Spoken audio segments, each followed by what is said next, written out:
গত জুমায় বাংলা আলোচনার মধ্যে তো আলোচনা হয় নাই, কিন্তু আরবি খুতবাতে একটা গুরুত্বপূর্ণ বিষয় আলোচনা হয়েছে গত জুমায়। সেই কথাটা আমি এখন এই বয়ানে বলতে চাচ্ছি। আরবি খুতবাতে বিষয়টা আলোচনা হয়েছিল, খুব গুরুত্বপূর্ণ। সেটা হলো ঈমান কাকে বলে, একজন ব্যক্তি কিভাবে মুমিন হিসাবে মুমিন হিসাবে আল্লাহর কাছে বিবেচিত হবে,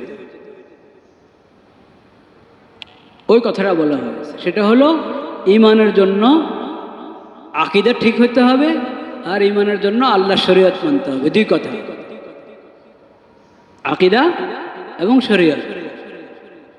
শুধু বিশ্বাস, পরকালে বিশ্বাসী হলেই মুমিন হয়ে যাবে, আল্লাহর অস্তিত্ব স্বীকার করে নাস্তিকদের মতো না, বরং আল্লাহ আছেন, খালেক আছেন, খালেকের অস্তিত্ব স্বীকার করে, আল্লাহর অস্তিত্ব স্বীকার করে, এতটুক আকীদা।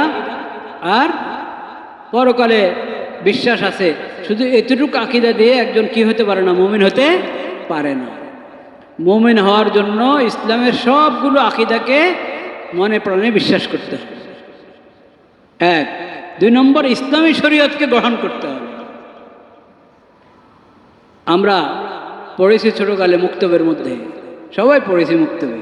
এবার মসজিদের মুক্তবে পড়ে থাকি, আর আলাদা মুক্তবে পড়ে থাকি, আর ঘরে মা বাবার কাছে পড়ে থাকি, বা ঘরে ওস্তাদ দিয়ে আমাকে পড়িয়ে থাকো, সর্ব অবস্থায় সবাই পড়েছি আমানতু বিল্লাহি কামা হুয়া বিআসমাইহি ওয়া সিফাতিহি ওয়া কাবিলতু জামিয়া আহকামি।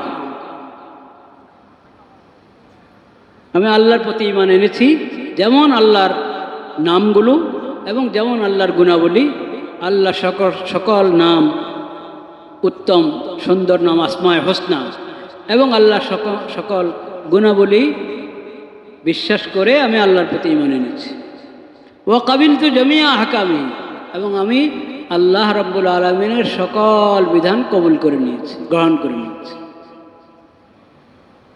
শরীয়ত, আল্লাহর শরীয়তকে মান্য করা, শরীয়তকে বিশ্বাস করা, এবং এই বিশ্বাস করা যে আমার উপর আল্লাহ শরীয়ত মতে চলা ফরজ করেছেন।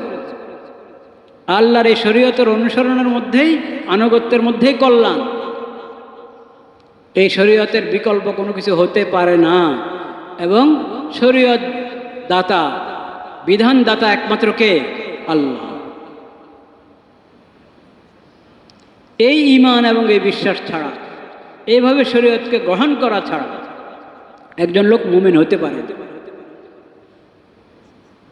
নিজেকে শরীয়তের সাথে আবদ্ধ করতে হবে। এরপরে মানুষ হিসেবে ভুল হয়, ভুল হলে তওবা করবে। ভুল হলে, গুনাহ হয়ে গেলে, অপরাধ হয়ে গেলে ঈমান যায় না। ঈমান দুর্বল হয়, কিন্তু ঈমান যায় না। কিন্তু যদি বিধানকে অবজ্ঞা করা হয়, পাপকে পাপ মনে না করা হয়, অপরাধকে অপরাধ মনে না করা হয়, তাইলে ঈমান শেষ হয়ে যায়, তাইলে ঈমান শেষ হয়ে যায়।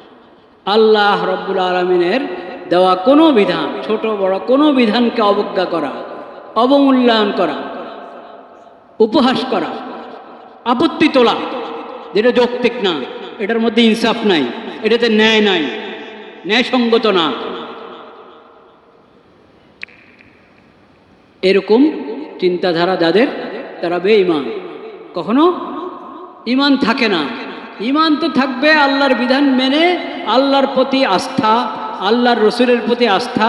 আল্লাহ যে কোরআন হেদায়েতের কিতাব অবতীর্ণ করেছেন, এখান থেকে যদি আলো গ্রহণ করা হয়, এখান থেকে হেদায়েত গ্রহণ করা হয়, এটাকে হেদায়েতের কিতাব মনে করা হয়, নূরের এবং আলোর কিতাব মনে করা হয়, তাইলে ঈমান হবে। আর যদি এটার উপর আপত্তি তোলা হয়, আল্লাহর শরীয়তের উপর আপত্তি, আল্লাহর বিধানের উপর আপত্তি, আল্লাহর উপরে জুলুমের অপবাদ, আল্লাহর শরীয়তের উপরে জুলুমের অপবাদ, তাহলে কখনো ঈমান থাকে না, কখনো ঈমান থাকে না। এই কথা আমাদেরকে বুঝতে হবে। এবং সেটা এই জন্যেই, যেহেতু আকীদা এবং শরীয়ত দুটার সমন্বয় ঈমান, দুটার সমন্বয় ইসলাম। কেউ শুধু শরীয়ত মানে, আকীদা মানে না, কেউ আকিদা মানে শরীয়ত মানে না, কি হবে না? মুসলিম হবে না, মুমিন হবে না। শুধু আকিদার দ্বারা একজন মুমিন হয় না, শুধু শরীয়ত মানার দ্বারা মুমিন হয় না। শরীয়তের বিধান খুব সুন্দর, ওটাকে খুব প্রয়োগ করছে। শরীয়তের কত বিধান পশ্চিমারা প্রয়োগ করে নিজেদের দুনিয়ার স্বার্থে। বিধানটা ভালো লেগেছে এজন্য বিধান মেনে চলছে। যেরকম এক লোক ডাক্তার রোজা রাখে, এই জন্য না যে আল্লাহ রোজা ফরজ করেছেন, বরং রোজা রাখলে স্বাস্থ্য কি ভালো থাকে সেজন্য রোজা রাখছে। তো এটা কি আল্লাহর বিধান মানা হলো? আল্লাহর বিধান মানা হলো না। শরীয়তের বিধান মেনে চলে জাগতিক কোনো স্বার্থে, এটার নাম ঈমান না। শুধু বিশ্বাস আছে, শরীয়ত নাই, শরীয়ত আছে, বিশ্বাস নাই, কি হবে না? ঈমান হবে না, ইসলাম হবে না।